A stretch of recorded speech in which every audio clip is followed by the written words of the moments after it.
Alors j'ai eu envie de construire cette rencontre entre Isabelle et vous en prenant appui sur 3 de vos ouvrages.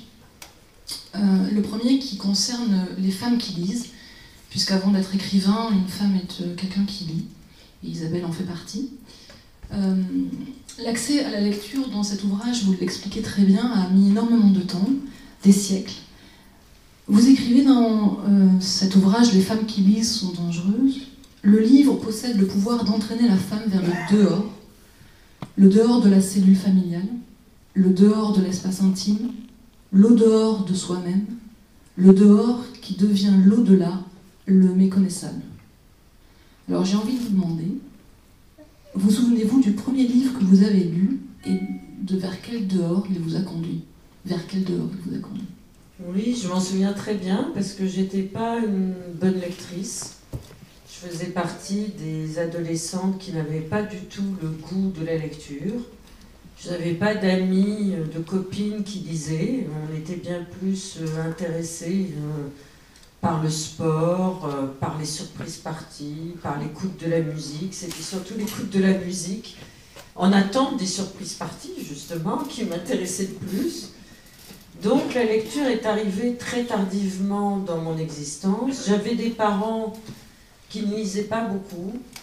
Il y avait un peu de livres à la maison. J'habitais en Afrique, donc il n'y avait pas non plus de bibliothèque proche où on pouvait aller, comme il y en a partout, j'imagine, dans cette ville, partout, à Paris, chaque quartier a sa bibliothèque. Vous avez une bibliothèque à chaque coin de rue et vous pouvez vous y asseoir, y passer du temps, aussi bien ouvrir un journal que d'ouvrir un livre qui vient de sortir, que d'aller dans les rayons chercher un livre qui tout d'un coup vous fait envie.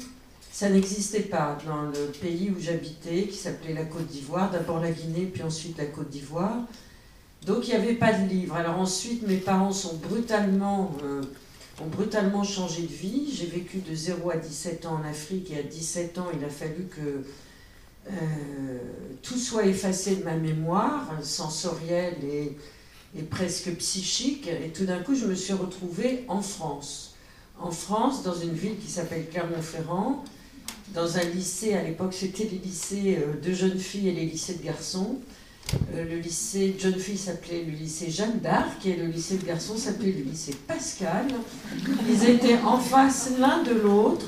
Il y avait un café au coin, mais il y avait une femme proviseure qui chassait, y compris après les heures de cours, et qui venait nous sortir du petit bistrot où on allait rencontrer les garçons au coin de la rue. Donc autant vous dire que c'était une atmosphère quand même très rigoriste, très violente. J'en ai beaucoup de souvenirs de violence, d'impossibilité de rencontrer les garçons. C'est pour ça que j'attendais tellement les surprises parties, les rares oasis où on pouvait les retrouver. Mais c'était déjà très compliqué, tout était interdit. Tout était interdit, les livres étaient interdits, l'accès à la lecture était interdit, l'amitié entre filles, c'était pas bien vu. Et le premier livre que j'ai lu, c'était justement une histoire d'amitié avec une personne avec qui je suis toujours liée d'amitié. C'est par elle que je suis entrée à la radio, comme quoi, hein, la fidélité en amitié, pour moi, c'est une des colonnes vertébrales de ma vie. Donc j'ai rencontré au lycée de Clermont-Ferrand une future amie qui s'appelle Geneviève. Et Geneviève, un jour, à la récréation, m'a donné un livre, c'était Les nourritures terrestres d'André Gide. Et à partir de là, effectivement, a commencé à s'édifier et à se construire une amitié qui perdure jusqu'à aujourd'hui, et à comprendre que les mots, c'était pas seulement dans l'acte intérieur de lire, mais que c'était aussi des mots qu'on pouvait énoncer et qui prenaient du sens quand ils sortaient de soi. Et pendant, je crois, 3 ou 4 mois, au moment des récréations, Geneviève et moi, on avait appris par cœur des extraits des nourritures terrestres, et en marchant dans la cour de récréation, à la grande stupéfaction de la proviseure qui décidément m'aimait de moins en moins, d'ailleurs elle réussira à me foutre à la porte, se disaient, mais qu'est-ce qu'elle a à raconter des histoires d'amour, Nathanaël. Donc voilà, le premier livre, ça a été les nourritures terrestres. Et le second livre, ça a été l'écume des jours de Boris Vian. Et ça, c'était avec le premier amoureux, quand mes parents, croyant faire bien, alors que je ne voulais pas y aller, croyant parfaire mon anglais, m'ont dit « Il faut que tu ailles passer un mois en Angleterre ». Ce mois-là, je l'ai passé avec un garçon français. Et c'est lui qui m'a offert l'écume des jours. Et à partir, effectivement, de l'écume des jours, alors là, quelque chose s'est ouvert, s'est déployé, et qui ne m'a jamais quitté. Mais c'est lié à l'amour. La lecture est liée à l'amour. Alors, vous avez commencé quand même assez fort avec Gilles, c'est un peu comme le bon vin, quand on commence avec des bons vins, c'est le hasard, c'est le hasard. Mais ça ne veut pas dire que vous avez du coup arpenté la littérature comme un besoin de vous extraire de quelque chose, pour votre côté. C'était plutôt la rencontre d'un ailleurs, d'un monde nouveau. Ah oui, ça a commencé à 17 ans et demi, quoi. Et à partir de là, jamais personne avant me disait... mais qu'est-ce que t'as? Tu lis pas? Mais pourquoi tu lis pas? Jamais personne ne m'a dit quoi que ce soit. Donc mes parents achetaient... il y avait Cronin dans leur bibliothèque, je me souviens. Il y avait les prix Goncourt. Il y avait quelques François Mauriac. Alors comme c'était les livres de mes parents, je détestais François Mauriac. Et il a fallu que j'attende de travailler sur Françoise Giroud pour reconsidérer François Mauriac. Et tout d'un coup, comprendre la profondeur de cette personnalité, le courage dont il a fait preuve, l'immense journaliste qu'il était, et son attitude pendant toute la guerre d'Algérie. Vous parliez d'Isabelle Eberhardt, François Mauriac, qui était quand même un des écrivains les plus connus, les plus reconnus de l'époque, et qui était plutôt gaulliste de cœur et d'âme, et qui était plutôt situé à la droite de l'échiquier politique, a été le premier, et pendant tout ce qu'on n'appelait pas la guerre d'Algérie, mais ce qu'on appelait à l'époque les événements d'Algérie, eh bien, a été le premier dans l'Express. D'ailleurs, ça a été une des raisons pour lesquelles Jean-Jacques Servan-Schreiber a créé ce journal. C'était justement pour s'opposer à la guerre en Algérie, et Jean-Jacques Servan-Schreiber, qui est un jeune journaliste, a convaincu François Mauriac, pour lequel il avait beaucoup d'admiration, d'être un collaborateur permanent de ce nouveau journal, qui voulait asseoir aussi la candidature de Pierre Mendès France aux prochaines élections. Mendès France qui était aussi contre la guerre d'Algérie et qui était un décolonisateur impénitent. Il n'y en avait pas beaucoup à ce moment-là dans le personnel politique. Et donc, François Mauriac, je l'ai redécouvert à l'occasion d'une recherche que j'ai faite sur Françoise Giroud et l'Express, et j'ai découvert la profondeur de son engagement et cette littérature engagée et cette qualité des mots qu'il a mis au service d'une éventuelle paix. Alors dans les documents que l'on peut feuilleter aux Archives nationales d'Outre-mer d'Aix-en-Provence qui concernent Isabelle Eberhardt, il y a pas mal d'informations sur les livres qu'elle pouvait lire via des factures d'achat. D'ailleurs, je corrige ce que je viens de dire, ces documents sont parmi les documents qui appartiennent à l'État de Genève et non pas aux ANOM. On garde quand même ce qui nous appartient, parce qu'il n'y a pas beaucoup de documents qui nous permettent de comprendre comment elle vivait et comment elle a grandi en ville de Genève, mais il y a ces factures-là, et donc lorsqu'on regarde ces achats, alors il y avait Nana et Germinal de Zola, évidemment, il y avait des dialectes arabes, elle s'est très vite intéressée, passionnée pour cette langue, alors l'orientalisme à l'époque passionnait tous les grands écrivains. Et les peintres. Et tous les artistes. Et en 1897, donc elle va s'abonner à des revues, elle va très vite s'intéresser à ce qui se passe du côté de la France.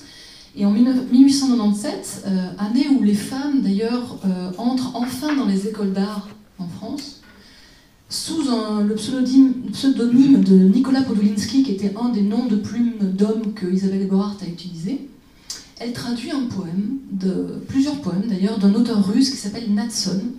Et elle va envoyer ces traductions à la rédaction de l'Athénée. Et je voudrais juste vous lire un extrait, parce que je trouve, et je vous interrogerai après là-dessus.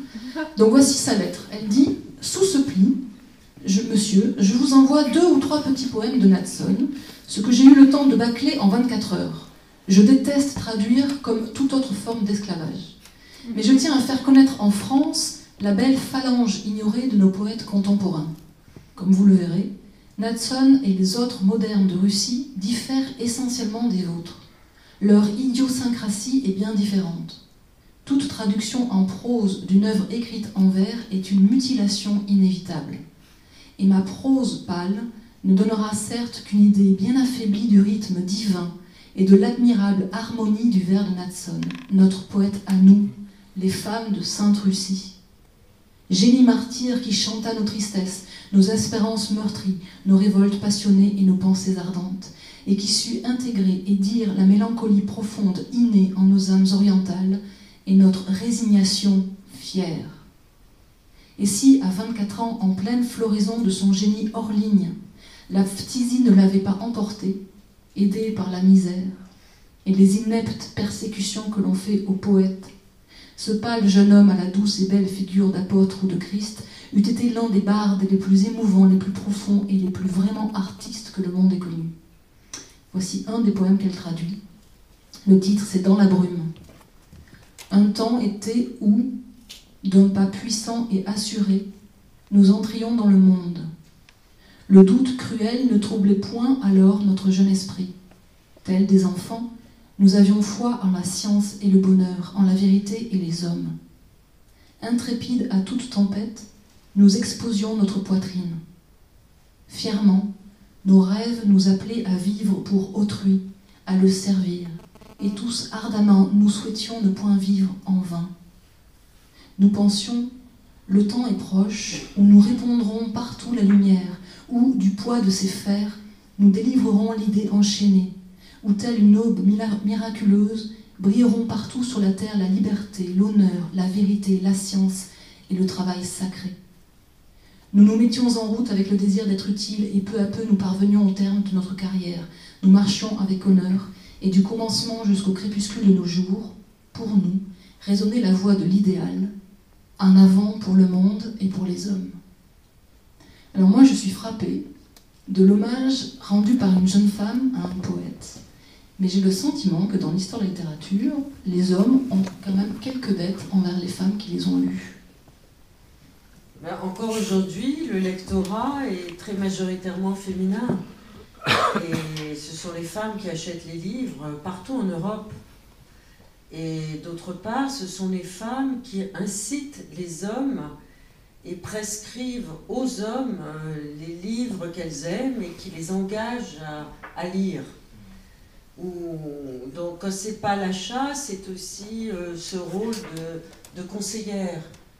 Donc, on peut comprendre ce rapport au livre, je crois, très passionnel entre femmes et livres par ce que vous avez dit tout à l'heure, c'est-à-dire qu'on a toujours assigné le rôle de la femme à être la maîtresse du foyer, à être celle qui effectivement pouvait être responsable, mais à condition d'être responsable de l'intérieur de la maison. On l'autorisait y compris dans les milieux ouvriers au XIXe siècle, à gérer l'argent du ménage et à donner et transmettre l'éducation à ses propres enfants.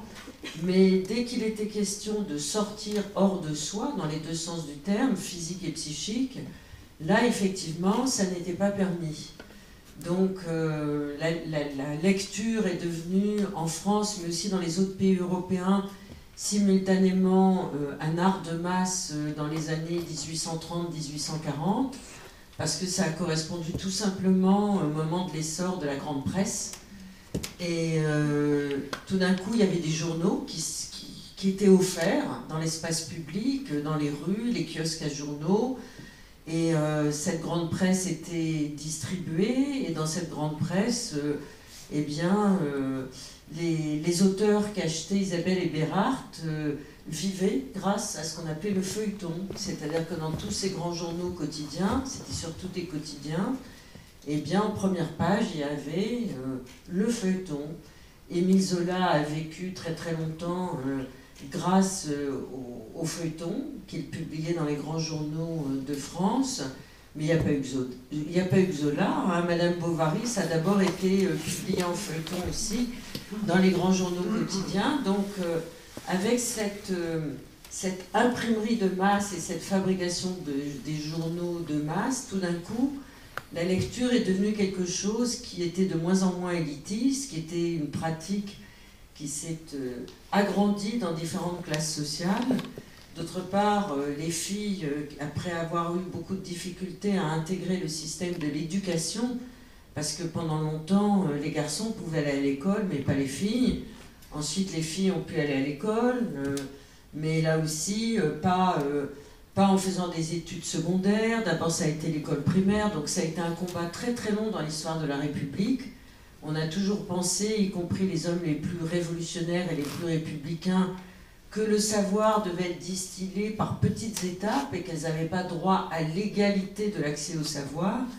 Tout ça a été très compliqué. Vous rappeliez tout à l'heure que pour pouvoir rentrer dans les écoles d'art, il a fallu attendre la toute fin du 19e siècle pour que les filles puissent rentrer dans l'école des beaux-arts. Et tout a été un combat pour toutes les disciplines, mais même pour apprendre à lire et à écrire. Donc même pour les fondamentaux les plus essentiels. Et donc à cette période-là, dans les années 1830-1840, la lecture va devenir quelque chose qui commercialement va devenir aussi intéressant parce que en dehors des kiosques qui distribuaient les journaux, il y avait aussi ce qu'on appelait les libraires éditeurs. C'est-à-dire que les libraires étaient aussi des éditeurs. Et ils éditaient des livres qui étaient le fruit des feuilletons qui étaient publiés aussi dans les journaux. C'était un peu du producteur au consommateur. Et dans ces petites boutiques où on pouvait trouver à la fois les livres qui étaient issus du rassemblement des feuilletons, des journaux, tout d'un coup ça devenait des livres. Et à ce moment-là, la librairie est devenue quelque chose qui a envahi le centre des villes. Il y a eu de plus en plus de libraires éditeurs, il y a eu de plus en plus de livres qui ont été édités. Et à l'intérieur de ce public, les femmes, notamment issues de la haute bourgeoisie, de la moyenne bourgeoisie, ont commencé à s'intéresser à cet art et à cette délectation et à ce plaisir que ça leur donnait. Et les libraires éditeurs, pas bêtes, se sont dit, mais là il y a un public, on dirait aujourd'hui une cible ou une niche, ou il y a un public qui va nous acheter des livres. Et à ce moment-là, c'est créé ce qu'on a appelé des collections de femmes, c'est-à-dire des livres pas chers, de moins en moins chers, avec pas beaucoup de pages, et des écrivains du dimanche qui écrivaient soi-disant pour les femmes, comme s'il y avait des livres uniquement pour les femmes, des histoires d'amour à l'eau de rose, qui coûtaient pas cher, qui étaient du délassement, et il y a eu des collections comme ça, entièrement dédiées aux femmes, qu'on prenait un peu pour des idiotes, pour faire pleurer Margot dans les chaumières. Mais les femmes des différentes classes sociales se sont emparées de ces livres dits populaires et qui étaient faits pour elles. Et elles s'en sont tellement emparées qu'on était à un moment aussi de trouble par rapport à la définition de la féminité. Et certains médecins qui s'occupaient des femmes qui avaient des vapeurs, qui avaient des troubles un peu hystériques. Je rappelle que c'est un moment où commençait aussi l'auscultation du corps des femmes qui étaient soi-disant marginales, soi-disant qui éructaient des poèmes ou qui étaient dans une sorte de situation de folie et de transe. Bref, les médecins psychiatres se sont emparés de cette folie qui avait pris les femmes de lire et qui était devenue tellement préoccupante pour eux, les psychiatres, qu'elles étaient ravies à elles-mêmes. Ravies, c'est-à-dire qu'elles n'étaient plus en coïncidence avec elles-mêmes, et donc elles ne s'occupaient plus des soins du ménage, elles ne s'occupaient plus de leurs enfants, elles ne s'occupaient plus de faire la cuisine, elles ne s'occupaient plus d'aller faire les courses, parce que le temps s'arrêtait, parce qu'elles étaient toujours en train de lire. Et donc, il y a eu des travaux très sérieux, édités par des médecins psychiatres au XIXe siècle, qui ont dit « mais il faut arrêter d'autoriser les femmes à lire, parce que ça les entraîne dans des transports amoureux tellement grands que, d'une part, elles s'identifient aux héroïnes, et ça c'est très très dangereux. D'autre part, ça les empêche d'être mères et femmes. Et donc, voilà, toute cette littérature a été jugée tellement dangereuse que c'est pour ça que ce livre, Les femmes qui lisent sont dangereuses, est un titre à prendre au véritable sens du terme, parce qu'il y a au moins une trentaine de livres écrits par des médecins soi-disant très compétents qui ont pensé que la lecture était très dangereuse pour les femmes.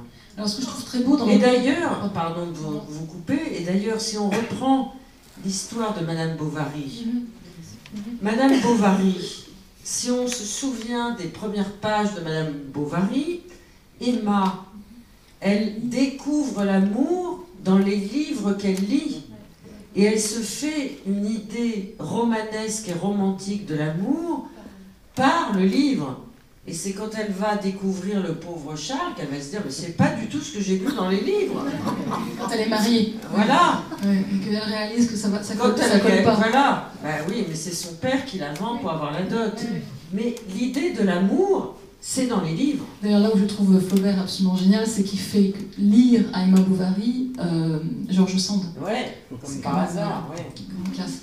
Alors, ce que je trouve très intéressant dans la manière dont vos livres, je vais les appeler dangereusement, se suivent, c'est qu'on on trouve aujourd'hui dans le dernier qui est sorti sur les femmes artistes, alors je ne sais plus si elles sont dangereuses ou si elles vivent dangereusement, mais elles vivent dangereusement, ou elles sont dangereuses, enfin bref. Les deux. Les deux. On retrouve des femmes qui lisent, qui sont peintes, et on voit qu'elles ont abandonné tout ce qu'elles avaient à faire. Il y a une peinture magnifique d'une servante qui a guetté la lumière d'une fenêtre et qui est en train de lire, et là dans une position d'abandon, où le peintre la condamne. On voit qu'elle a posé un plateau de fruits qui est prêt à tomber, qu'elle a laissé ses chaussons d'une manière un peu...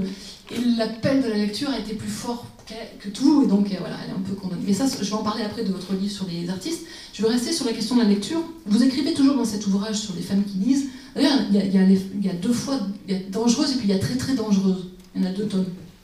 Voilà, vous en avez rajouté une couche. Très bien. Vous écrivez livre flamme. Alors j'aime beaucoup aussi comment vous jouez, enfin voilà, sur les sonorités.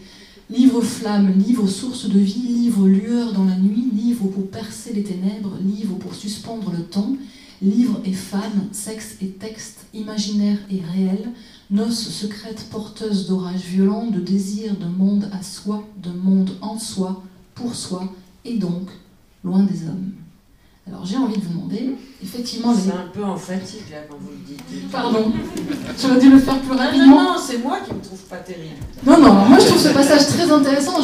C'est les rares fois dans votre écriture où vous écrivez en mots, point, mot, point, mot. Justement, c'est pas terrible. Ça je vous laisserai libre. Personnellement j'aimais bien ce passage, mais ce que j'aimais bien c'est que vous dites donc loin des hommes.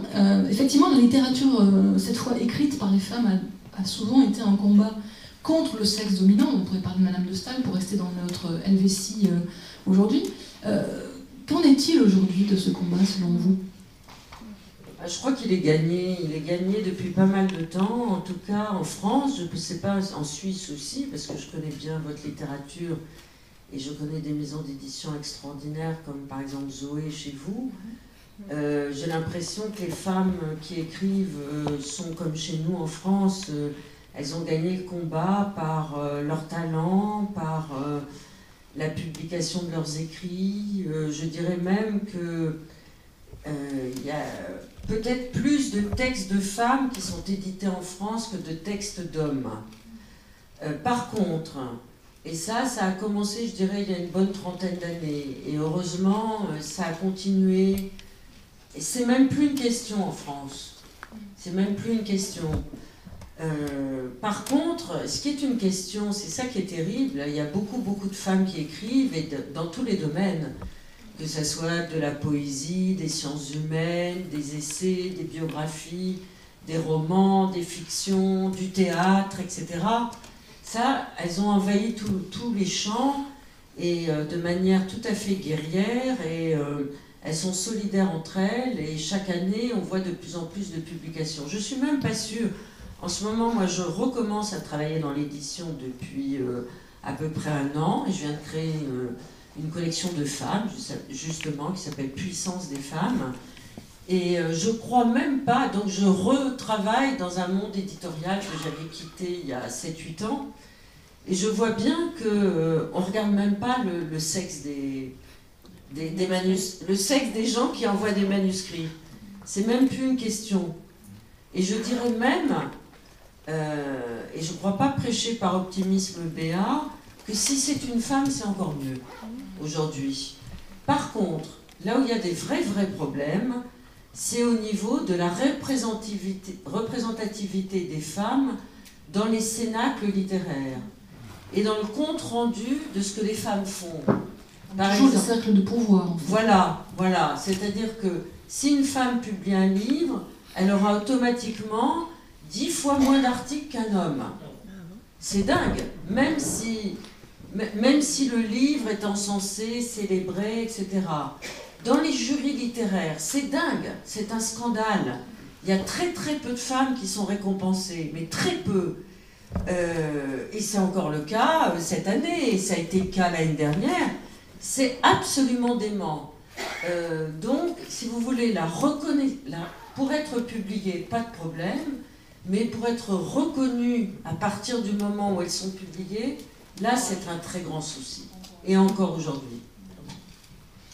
Alors pour clore le chapitre lecture, je voulais rappeler que parmi les informations qu'on a des lectures d'Isabelle Eberhardt, elle aimait énormément les frères Goncourt, elle en parle souvent.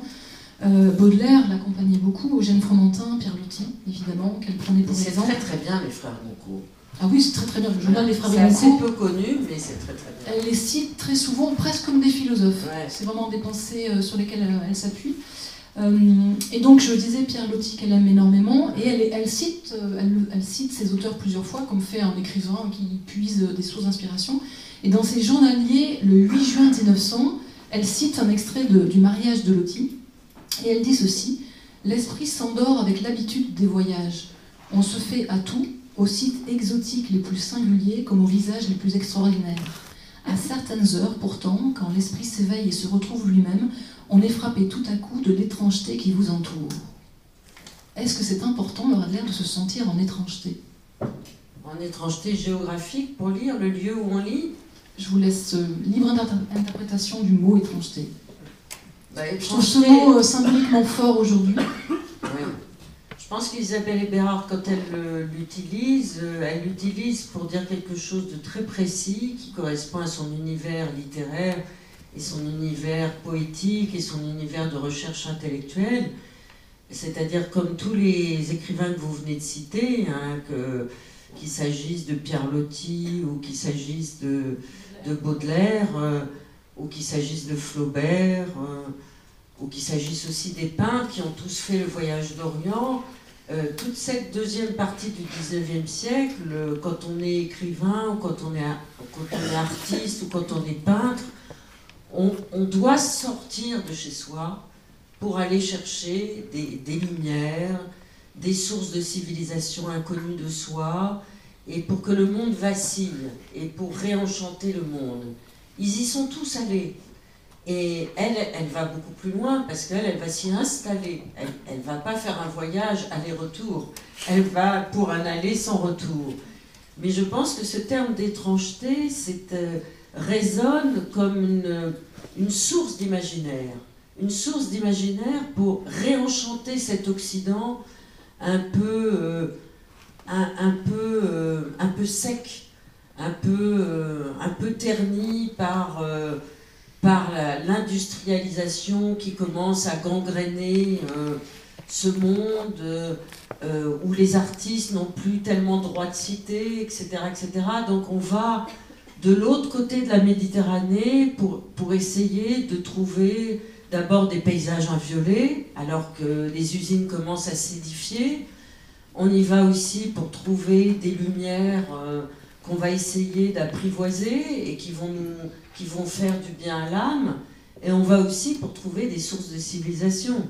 Alors maintenant, on traverse la Méditerranée pour aller trouver des frères dont on va essayer de se faire des amis et qui vont devenir des frères de combat pour repartir dans l'autre sens.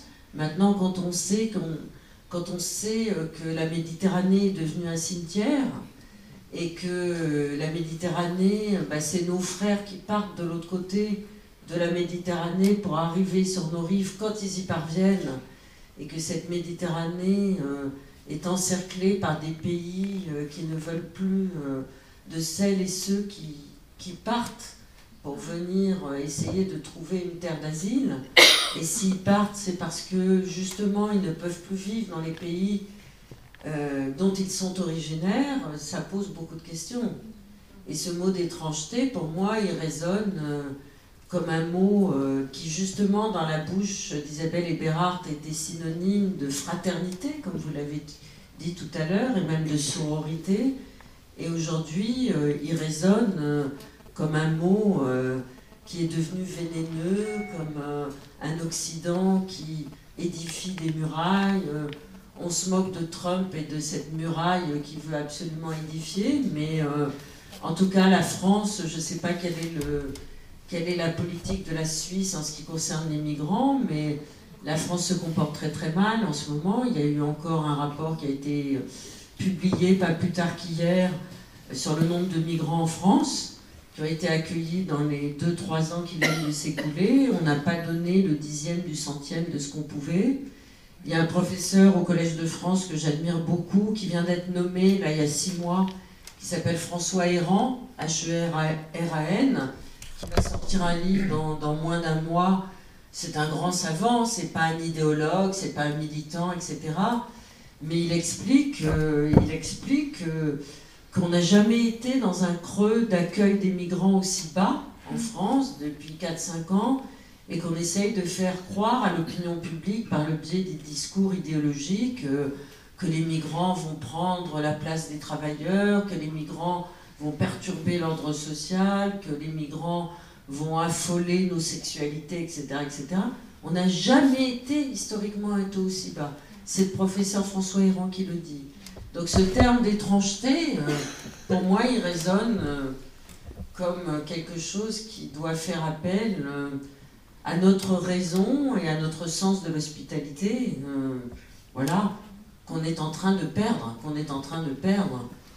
Moi, je viens de déménager, là, depuis 3 mois, et quand je rentre du boulot de la radio, donc il est un peu tard, hein, il est 9h30, 10h moins le quart le soir, eh bien, je passe, pour arriver devant chez moi, je passe devant la place d'Enfer Rochereau. Et dans la place d'Enfer Rochereau, quand même une des grandes places de Paris, il y a une sorte de grand marchand de fleurs. Et devant ce grand marchand de fleurs, je vois une dizaine de migrants tous les soirs qui s'allongent au sol, parce qu'en fait, il y a des bouches de chaleur devant le fleuriste qui sont les bouches de chaleur du métro, juste à côté. Waouh, c'est horrible, quoi, c'est horrible, horrible. Il y a des familles entières, hein. On en voyait très peu, et là on en voit de plus en plus, et bon voilà, moi je fais partie, je fais ce que je peux, hein. Je fais partie d'une association qui s'appelle SOS Méditerranée. Là je me suis engagée pour aller donner des cours d'alphabétisation dans 2 mois dans un centre de femmes migrantes et de leurs enfants qui a ouvert Anne Hidalgo dans le 18e arrondissement, mais voilà. Ça n'est pas forcément aux citoyens de répondre à la... Si, c'est aux citoyens, parce que moi je fais partie d'une génération qui pense que si on ne fait rien individuellement, on ne peut pas se reposer uniquement sur les services publics. Et je pense que tout ce qu'on peut faire, même si c'est tout petit, il faut que chacun d'entre nous fasse quelque chose. Non, je disais ça parce qu'on discutait tout à l'heure de Jack Radit, qui est un homme politique... Alors, je suis d'accord avec vous politiquement. Voilà, lui disait, le tissu associatif ne doit pas se substituer à à l'action politique, mais quand l'action politique est défaillante sur des grands thèmes qui sont des thèmes de fraternité et d'égalité des hommes entre eux, il vaut mieux faire quelque chose que de rien faire du tout, quoi. Sur le thème de l'étrangeté, j'ai l'impression que Isabelle Eberhardt, elle le prenait vraiment comme on a longtemps pris ce mot qui a été transformé par les partis populistes en espace de 50 ans, mais qui était un mot qui racontait que l'étranger, c'était celui qu'on accueillait parce qu'il était porteur d'histoire. Il était porteur d'une étrangeté dont on avait besoin pour aller vers un complément de soi, et non pas une guerre telle qu'on essaie de la construire aujourd'hui. Je vais passer à votre ouvrage sur l'écriture. Donc, pour ouvrir le chapitre, Isabelle Eberhardt écrivant, cette fois, parce qu'elle a entamé très rapidement sa jeune et précoce carrière d'écrivain. Votre premier, je vous cite vous, dans votre premier texte sur cet ouvrage, vous dites « Elles existent à travers le monde, affrontant l'avenir avec inquiétude et tentant d'embrasser ce qu'elles perçoivent, de faire corps avec elles-mêmes, d'être au plus près de la faille, de l'incertitude, du trouble, de l'approche de la vérité. Elles n'ont jamais voulu être écrivaines, elles le sont devenues. Pour la plupart d'entre elles, ce fut un don ou plutôt une malédiction, un harcèlement pour toutes. Car écrire est un tourment perpétuel, une activité à part entière qui gangrène vos nuits et habite vos jours, pas d'entracte où la tension se relâche, pas de répit où la nécessité d'en écrire s'enfuit. » Pourquoi vous écrivez, vous, Laure Adler ? Moi, je ne suis pas écrivaine, hein, je suis une ravaudeuse. C'est-à-dire que je lis, justement, ma passion, c'est de lire et c'est de transmettre. Donc je lis beaucoup de choses, pas seulement des livres, mais j'aime beaucoup aller dans les bibliothèques et j'aime beaucoup commencer une enquête sur une personne, et particulièrement sur une femme, parce que c'est comme une enquête policière, c'est-à-dire que si cette femme ne s'est pas éteinte il y a trop longtemps, eh bien je vais aller rencontrer tous les gens qui l'ont connue et je vais les écouter, ça j'aime beaucoup. Et puis sans ça, je vais m'enfermer dans des bibliothèques pour lire des manuscrits, pour lire des journaux intimes, pour lire des rapports de police, parce qu'il faut savoir que sur la parole des femmes, jusque dans les années 1880, pour les femmes qui n'étaient pas de la haute société, il y a très peu de traces de leur écriture. Donc en fait, c'est les hommes qui consignaient ce qu'elles disaient. Et par exemple, moi j'ai beaucoup travaillé sur les prostituées et sur les femmes prostituées au 19e siècle et dans la première partie du 20e siècle. Et pour pouvoir parce que je voulais restituer la dignité des prostituées. Et donc, la parole des prostituées n'existant pas, j'ai passé beaucoup de temps dans une bibliothèque où étaient consignés les rapports de police quand les flics arrêtaient les prostituées, et hélas ils les arrêtaient beaucoup, plus d'une fois par semaine, et là ils étaient déférés au commissariat de police, et là le commissaire de police leur posait des questions, et ça les archives de police ont conservé la vie des femmes par l'intermédiaire des écrits des hommes.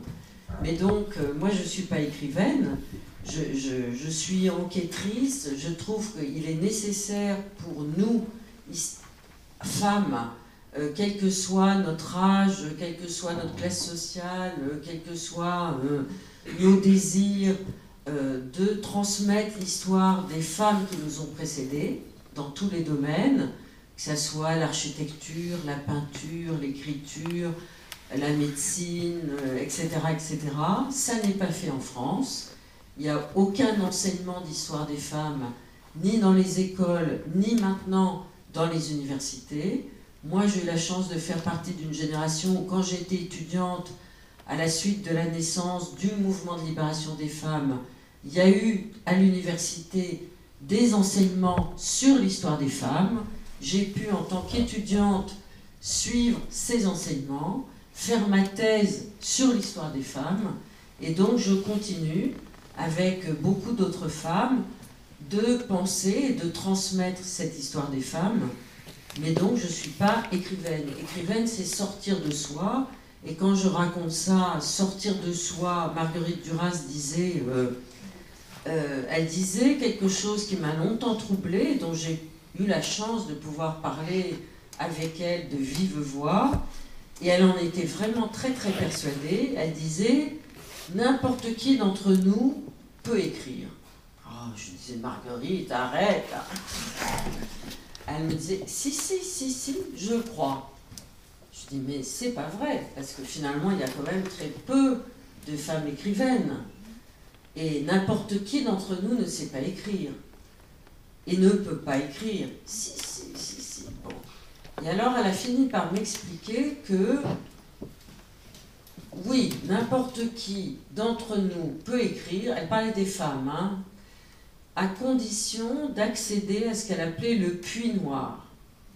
Et le puits noir, c'était en quelque sorte une faculté d'introspection dont elle disait que les hommes en étaient plus dépourvus que les femmes, et elle disait que les femmes avaient plus de courage d'aller à l'intérieur, c'est un peu ce que Virginia Woolf dit d'une certaine façon, d'aller à l'intérieur de soi, au risque de l'abandon la plus totale, du dérèglement de tous les sens, ou de provoquer ce dérèglement de tous les sens. Elle l'a provoqué par l'alcool pendant très très longtemps, et d'aller dans cette terra incognita à l'intérieur de soi. Et à partir de là, oui, on peut écrire. Elle disait de manière très belle qu'elle observait le réel des gens, la banalité du quotidien, et qu'elle faisait ensuite, elle plongeait en elle, chercher cette substance-là, et que le mélange des deux donnait... Il faut avoir le courage de faire ça. Il faut avoir... Isabelle Eberhardt, elle est partie dans des contrées où personne d'autre qu'elle n'avait été auparavant. C'est une forme d'abandon de soi, c'est une forme de mise en risque, de prise de risque extraordinaire, au risque de devenir dingue, quoi, de devenir dingue. Alors pour rester justement sur Isabelle Eberhardt, les femmes qui écrivent souvent à partir, j'allais dire, d'une forme de désordre, de leur lutte, mais aussi, vous le dites vous, de leur béance. Isabelle Eberhardt était partie en Algérie au tout début avec sa mère, puis sa mère meurt très vite, elle va poursuivre la route seule, mais sa mère va rester un personnage important, de même que la figure du père, Vava, qui est, alors le père entre guillemets d'Isabelle Eberhardt, c'est un peu un mystère parce qu'on présuppose que son précepteur Troufrinovski était son papa, mais il n'y en a aucune preuve exacte, et puis Isabelle Eberhardt a écrit des choses assez diverses sur cette question. Il n'empêche que Vava, telle qu'elle l'appelait, a eu une importance très forte pour elle, et alors lui, il lui enseigne, il lui transmet, comme on le retrouve souvent dans la transmission des femmes artistes, le père transmet l'art, le goût de l'objet artistique, de la créativité artistique, le goût également, quand je dis objet, par exemple de la peinture, offrir des palettes à des filles, les amener dans les ateliers, donc le père va transmettre ça, mais la mère, elle reste énormément présente dans les écritures de femmes, pour ne citer par exemple que Duras et d'autres. Est-ce que vous avez le sentiment que cette dualité père-mère, ce sont les deux axes d'une écriture de femme, que ça s'articule autour de ça? Ça dépend de chaque individualité. Je crois qu'on ne peut pas faire de généralité à propos de l'écriture. Quand vous prenez Marguerite Duras, c'est très impressionnant parce qu'elle a vraiment écrit pour essayer de séduire sa mère. Et elle savait que sa mère, mais ça, elle l'a su quand elle avait 4-5 ans. Je pense qu'il y a dans cette salle des personnes qui n'ont pas été aimées forcément de manière égale par leurs parents. Et on sait très bien quand on n'est pas aimé par sa mère. Et sa mère ne l'aimait pas. J'ai jamais compris pourquoi. Marguerite Duras non plus d'ailleurs. Mais, ou plus exactement, Marguerite Duras a compris que sa mère aimait éperdument le frère aîné. Alors pourquoi elle aimait éperdument ce frère aîné, la mère? Peut-être parce qu'il était un peu canaille, un peu voyou, parce qu'il a aidé sa mère à des moments très difficiles dans son existence, parce que la mère de Marguerite Duras a perdu son mari alors qu'elle avait ses 3 enfants tout petits, en bas âge, et lui c'était l'aîné, donc il avait 10-12 ans, il a beaucoup aidé sa mère physiquement. Ensuite il allait voler de l'argent parce qu'il était opiomane, et il lui filait un peu de fric alors qu'elle était institutrice, elle n'avait pas du tout d'argent. Est-ce que c'était le côté un peu voyou qui lui plaisait? Toujours est-il qu'il n'y avait pas de place pour l'amour vis-à-vis de Marguerite. Alors, Marguerite Duras, ça c'est évident qu'elle a écrit, et dès l'âge de 10-12 ans, il y a des journaux intimes où elle note je vais essayer d'écrire pour attirer l'attention de maman. Institutrice, c'est quand même sa mère qui lui a appris à lire et à écrire. Et après, ça n'a cessé. Ça n'a jamais cessé, jamais, jamais, jamais. Quand elle écrit ce livre, parce qu'elle a écrit 2 livres auparavant, mais le premier qui va commencer à la faire connaître, qui s'appelle Barrage contre le Pacifique, qui va d'ailleurs être dans la sélection jusqu'au dernier moment du prix Goncourt en 1950, et qui est entièrement l'histoire de sa mère. C'est entièrement l'histoire de sa mère. Elle raconte l'histoire de sa mère qui gagnait pas beaucoup d'argent, qui s'est fait gruger par les autorités coloniales pour acheter des terres au bord du Pacifique, pour construire des barrages, et puis essayer d'y cultiver du riz, etc. etc. C'est un livre admirable pour moi, hein, encore aujourd'hui. Il n'a pas pris une ride, mais toujours est-il que quand le livre sort de l'imprimerie, qu'est-ce qu'elle fait? Parce qu'elle aimait beaucoup aussi conduire. Elle prend sa bagnole, le livre sort de l'imprimerie, elle va le chercher chez Gallimard, il doit être 8h du matin, boum, elle prend sa bagnole, elle conduisait très très vite, et elle va l'apporter à sa mère qui habitait à 500 km de Paris, et elle lui dit, voilà, ce livre c'est pour toi, maman. La mère lui dit, mais c'est un livre sur moi? Elle lui dit, oui, c'est un livre d'éloges sur toi. Mais t'as écrit sur moi sans me demander mon avis. Je vais le lire et après je te dirai si je t'autorise à le publier. Sauf que le livre était déjà... Et elle l'a fait la mère fait patienter la fille pendant 5-6 heures. Et au bout de 6 heures, elle sort, elle est rupte de rage en disant « Je t'interdis de publier ce livre, etc. etc. » Et Marguerite Duras s'en va en pleurant. Et voilà. Et jusqu'à la fin de sa vie, le dernier livre qu'elle publie, elle a déjà plus tellement sa tête.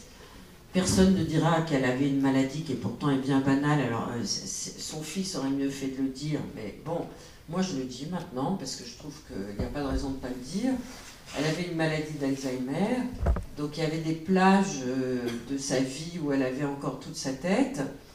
Mais jusqu'au dernier moment, elle a écrit. Elle vivait avec son compagnon qui s'appelait Yann Andrea. Et elle continuait à écrire, mais elle ne pouvait pas taper. Donc Yann tapait à la machine dans les moments où elle avait toute sa tête. Et ce livre a été publié par les éditions de Minuit. Moi, je trouve que c'est un très beau livre. La critique littéraire a été très divisée sur ce sujet. Ce livre s'intitule « C'est tout », point de suspension. Moi, je trouve que c'est un livre de poèmes qui est dédié à Racine et qui est dédié à l'amour de sa mère. Et dans ce livre de poèmes, elle répète de manière lancinante qu'elle n'a fait qu'écrire toute sa vie pour plaire à sa mère. Donc vous voyez, ça, chez Marguerite Duras, oui, ça c'est évident, évident. Bon, il y a une philosophe qui n'est pas une écrivaine, mais qui est une grande philosophe que j'aime par-dessus tout, qui s'appelle Simone Veil, avec un W. Eh bien, elle a écrit, alors il reste, je crois, 12 000 ou 14 000 pages à publier de Simone Veil, alors qu'elle est morte à l'âge de 33 ans. Elle a écrit pour son père et sa mère. Donc je pense que dans chaque individualité, dans chaque parcours, on écrit, je pense qu'on n'écrit pas forcément pour ses parents non plus. Hein. Non, c'était... Heureusement. Alors Isabelle Eberhardt, elle va, comme vous le savez, prendre le costume de garçon. D'ailleurs, vous parliez tout à l'heure des rapports de police. Heureusement, c'est je crois la seule fois de ma vie que je vais le penser, mais heureusement qu'il y a des contrôles de police, puisqu'ils arrêtent Isabelle Eberhardt. Et donc, on a un document où elle est décrite portant un costume masculin, et il y a une démarche d'homme, et puis physiquement, elle est décrite, puisque à l'époque, même si la photo existait déjà à Genève, on ne l'utilisait pas la photo de police en tout cas. Et donc, ils décrivent son visage. Mais elle va également utiliser les noms d'hommes, et je trouve ça très intéressant, chaque fois qu'elle va prendre une prise de position politique. Elle va utiliser son nom pour défendre Zola, elle va l'utiliser également, donc soit Mahmoud Saadi, soit Nicolas Podorowski, pour dénoncer l'usage de la torture par l'armée française dans les colonies. Et dans cette question de la soi-disant masculinité, Isabelle Eberhardt, elle pâtit beaucoup de cette image de femme habillée en garçon, et comme souvent chez les auteurs, l'image a pris le pas sur l'œuvre, et c'est tout un travail de dépoussiérage qu'il faut faire aujourd'hui, puisqu'Isabelle Eberhardt n'était ni homosexuelle, ni transgenre, ni transsexuelle, ni se déguisait, elle allait simplement, et elle le dit très clairement, dans les endroits où l'intelligence existait. Et donc elle allait là où les hommes parlaient, et pour aller là où les hommes parlaient, notamment lorsqu'on allait vers les Berbères, il fallait aller vers les hommes, puisqu'elle le dit, les femmes étaient occupées à des travaux ménagers, à la cuisine, à la maison, et donc elle veut les rencontrer, et donc elle prend leur costume comme d'autres femmes ont pu le faire, simplement parce que c'était la clé, la porte d'entrée sociale lui permettant d'aller là où elle voulait aller, pour que les choses se fassent. Mais dans cette question de l'homme et de la femme, j'aimerais, pour aller doucement vers la conclusion de cette rencontre, citer un extrait de votre tout premier ouvrage, qui est donc votre thèse sur à l'aube du féminisme, les premières journalistes. Je trouve très intéressant. Vous citez C'est une enquête de police. Tout à fait. Mais vous citez le rapport que Nietzsche a avec les femmes. Et alors notamment... Je m'en souviens plus, parce que j'ai commencé une thèse sur Nietzsche. Alors c'est la première page, l'avant-propos. J'ai jamais relu mon premier livre. Hein. Alors vous devriez... Les autres... Alors, donc vous expliquez que voilà, il faut, quand on travaille sur l'image de la femme dans l'œuvre de Nietzsche, il y a énormément de choses à faire. Sa haine des femmes et surtout sa haine du féminisme m'avait intriguée, et c'est ainsi que m'est venue l'idée de ce qu'on peut appeler le premier journalisme féministe français, d'étudier cette question. Mais vous dites sur lui, par rapport à lui, parmi ces femmes qui se virilisaient à vue d'œil et qui avaient l'air de l'inquiéter et qui de jour en jour devenaient de plus en plus hystériques, ce qui l'effrayait, il y avait George Sand, sa cible préférée. Tour à tour, il la traitera de femme comique, de vache laitière, de terrible vache à écrire qui passe son temps à se vautrer, d'artiste insupportable d'une froideur virile. Quant à son style jugé de tapisserie, il est tout entier faux, factice, boursouflé, exagéré. Cette haine, donc, cette peur qu'il lui portait, m'avait donné envie de savoir ce que Georges, à l'époque, pouvait bien représenter. Je trouve intéressant parce que vous dites cette haine, donc cette peur. Et on est vraiment au cœur de la problématique de cette histoire de l'écriture des femmes. Comme vous disiez, les femmes qui lisaient faisaient peur, les femmes artistes font peur, et les femmes qui se mettent à écrire font peur, essentiellement, et Isabelle Eberhardt en est, je pense, l'exemple, parce qu'elles ont une pratique de l'écriture qui va être totalement différente de ce que font leurs collègues masculins, notamment dans le rapport au temps.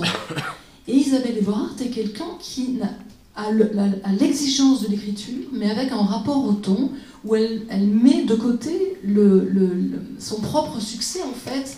Elle publie très vite, mais elle va travailler son écriture, sans être dans la quête d'une reconnaissance immédiate. Et ce rapport au ton et cette distinction dans la manière dont, à chaque fois qu'elle prend la plume publique, c'est pour défendre des hommes, c'est pour condamner quelque chose, et elle, en attendant, elle rabâche son exercice, elle taille son outil, elle est au travail. Est-ce que là, il y a quelque chose aussi dans une manière d'aborder ce travail de l'écrit, qui serait, je ne sais pas, non pas pour qualifier des départements féminins ou masculins, mais une façon de travailler et d'appréhender l'écriture qui serait distinguable? Je sais pas, faut pas trop non plus faire de généralité sur ce qui serait forcément masculin, ce qui serait forcément féminin. Ce qui est sûr, c'est que les femmes ont moins besoin d'être reconnues. Je sais pas pourquoi.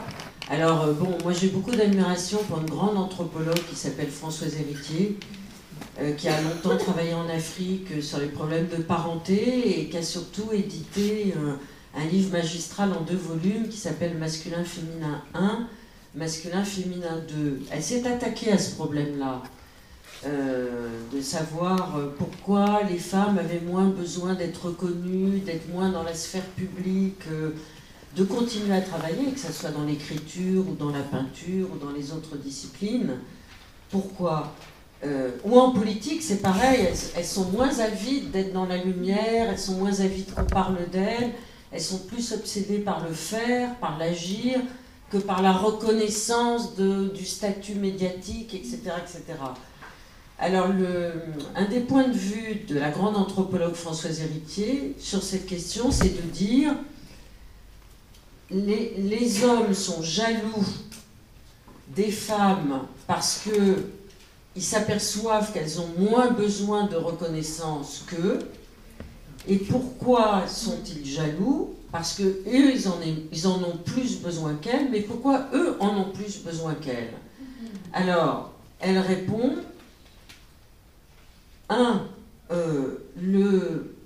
l'homme, quand du sang s'écoule de son corps, c'est qu'il l'a voulu, c'est qu'il est allé à la guerre, c'est qu'il a provoqué quelqu'un, ou que quelqu'un l'a provoqué, il a répondu. Donc quand le sang s'écoule de son corps, le sang de l'homme, depuis l'aube de l'humanité, c'est qu'il l'a souhaité. Quand du sang s'écoule du corps de la femme, elle ne l'a pas voulu. Elle ne l'a pas souhaité. Ça va être tout un long cycle de vie pour elle. Donc cette espèce de cycle de vie et ce sang qui va s'écouler involontairement de son corps, vont constituer une sorte de supplément d'âme à l'intérieur de sa psyché à elle. La femme, toutes les femmes, hein, quelle que soit la latitude. Mais les hommes, jaloux de ce cycle de vie, puis les femmes, et deuxièmement, dit Françoise Héritier, c'est très intéressant, hein, et c'est des comparatismes anthropologiques dans différentes civilisations, amérindiennes, africaines, chinoises, etc. Deuxième chose qu'elle dit, la femme, du corps de la femme sort l'enfant. Pour le moment, on en est encore là, hein. Même si la biologie nous dit que du corps des hommes vont sortir des enfants, mais pour le moment, on en est encore là, en 2019. Donc, les hommes sont jaloux de cette supériorité. Mais enfin, ils se disent, cette supériorité, elles l'ont, mais ce qui nous gêne vraiment, c'est que du corps des femmes sortent des filles. Ça, c'est pas très grave, parce que les filles sont homogènes et sont les semblables de leur génitrice. Donc du féminin sort du féminin, c'est pas très grave. Mais Françoise Héritier ajoute, ce qui crée la différence, c'est que du corps des femmes sort aussi du masculin. C'est-à-dire que les femmes donnent naissance à des garçons. Et à partir de là, ça crée des caractères dans l'inné et l'acquis qui font que la différence des sexes va être utilisée sous forme de domination de la part des hommes pour justement calmer cette supériorité sexuelle que leur donne leur appartenance sexuelle sur les femmes. C'est une piste de réflexion qui me paraît assez intéressante aujourd'hui, encore aujourd'hui. Alors il y a énormément de tableaux d'artistes que vous avez mis cette fois dans le dernier ouvrage que je choisissais, qui est Les femmes artistes sont dangereuses, qui est votre dernier ouvrage, pour dire effectivement qu'Isabelle Eberhardt a été une femme artiste dangereuse, puisque son écriture, ses manuscrits ont été corrigés par des hommes, manipulés par des hommes, qui ont utilisé sa plume à leur propre compte. On pourrait en dire beaucoup. Alors il y a énormément d'artistes que je pourrais choisir, mais puisque vous venez de parler de cette thématique, j'avais envie de prendre une artiste que je sais que vous aimez beaucoup, qui était exposée dernièrement au musée à Paris. Vous allez la trouver avant moi. Paola Rego. Merci, voilà. Qui est une... Et oui, c'était la dernière lundi. J'y suis allée dimanche et lundi. J'ai fait le grand rattrapage. Je me suis dit, oh, elle va s'en aller. Alors, je retrouve la page, mais c'est magnifique parce que donc moi, je la connaissais pas, je suis allée découvrir son travail. Personne ne la connaît. Moi non plus, je la connaissais pas. Et elle renverse complètement le rapport du féminin au masculin, de la petite fille au père, elle met en scène, c'est autobiographique en tout cas, elle met en scène des scènes familiales et elle expose cette question du sang, des larmes, du féminin et du masculin. Oui, alors Paola Rego est née au Portugal, elle est née au bord de la mer, elle avait des parents qui étaient des artistes, qui l'ont beaucoup encouragée à croire en elle. Elle est partie très tôt vivre en Angleterre, où elle réside encore aujourd'hui. Elle a un atelier au cœur de Londres, où elle a aussi bien des poupées, des objets cassés, des détritus de toutes sortes, des cartons, du plastique. Elle se balade dans les rues de Londres la nuit, elle prend les trucs qui lui plaisent dans les poubelles et elle en fait quelque chose. Elle a épousé un peintre qui était assez connu quand elle était très jeune, un peintre d'origine anglaise, c'est pour ça qu'elle est allée habiter en Angleterre. Et elle a commencé à peindre sur des motifs, disons, de chansons populaires et de fêtes populaires dans le petit village, le petit port du Portugal où elle passait ses vacances. Et la première partie de l'exposition qui a eu lieu à l'Orangerie, mais je pense que cette exposition, j'espère pour vous qu'elle va venir en Suisse, sans ça il faut la demander d'urgence, parce que ça a été une révélation, ça a été vraiment un coup de foudre des Français pour Paola Rego.